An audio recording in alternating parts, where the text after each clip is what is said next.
lush pastures and generous streams where cows can frolic in cool water and feast all day. This is the good life for the African and Arab herders of Abyei. They shared it for centuries and often fought over it, but never imagined anything of value under the soil.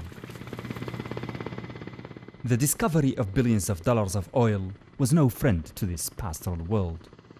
Their land was invaded by heavy industry and turned into a stage for multiple powers battling for the riches of the land. Oil has transformed a simple tribal feud between Dinka and Misriya over water and pasture into a proxy war between northern and southern Sudan. A war not without its foreign dimension. The United States, which is locked out of Sudan's oil, is seen as siding with Juba, while China, which is extracting Abyei's oil, is seen as supporting Khartoum. A committee of foreign experts led by the US and stipulated in the peace agreement drew a controversial line in the sand between Arab and Dinka ancestral areas. They gave the bulk of northern Sudan's proven oil fields to the Dinka.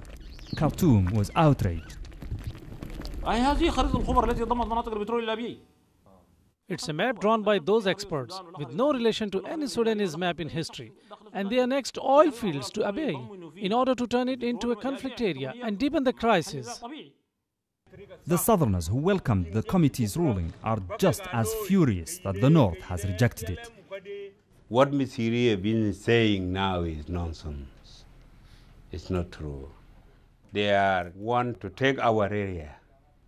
The government is pushing Misiri and the government is behind Misiri. Because they found oil in the Ngok Dinka area, they want to loot the oil and go away with it without sharing it. That is why they are refusing the border. It's obvious. Neither side is ready to give up 1 inch of this oil-rich land. Even if heaven falls on the earth, no compromise on the border. Time for compromises are gone. If this is denied to Abyei, then there is no reason for Sudan to be a country.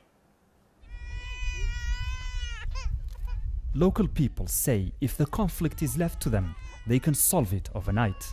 But that's unlikely due to the high stakes involved. My God, we have no say in this. Isn't the government stronger than us? We're just poor people. All we want is development.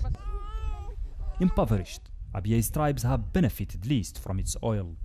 And if the crisis goes unresolved, they will reap misery on a greater scale. The country known as Sudan will disintegrate or enter another era of war.